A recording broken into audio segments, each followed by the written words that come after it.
אם תגיעו למוזיאון הבריטי, תגלו בחדר מספר 58 את אחת התגליות הנדירות ביותר שהתגלו בירושלים. כתובת יהוא אשר על הבית. כתובת מונומנטלית בכתב העברי הקדום שנחקקה בכניסה למערת קבורה, ולשונה, זה קבורת יהוא אשר על הבית, אין פה כסף וזהב, כי אם עצמותיו ועצמות אמתה. ארור האדם אשר יפתח את זאת.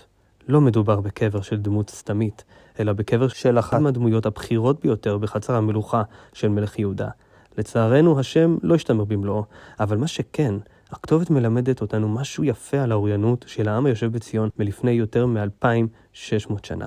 תחשבו על כך, מי עשוי לשדוד קבר? כנראה לא ממשכילי ירושלים, אלא יותר מהאוכלוסיות העניות או גנבים, לא צריכים להיות העיפרון הכי מחודד בקלמר. למרות זאת, נראה שגם באוכלוסיות אלה ידעו לקרוא, אם טרחו לכתוב עזרות כאלה, וזה לא ברור מאליו, במיוחד בהתחשב בכך שאפילו במאה ה-18 רוב האנשים לא ידעו קרוא וכתוב. והנה, בשנת 1870 התגלתה בירושלים הכתובת הזו, הראשונה מסוגה שמספרת לנו משהו מפתיע על האוריינות של העם שלנו כבר בימי התנ"ך. והאוצר הלאומי הזה שבוי במוזיאון הבריטי.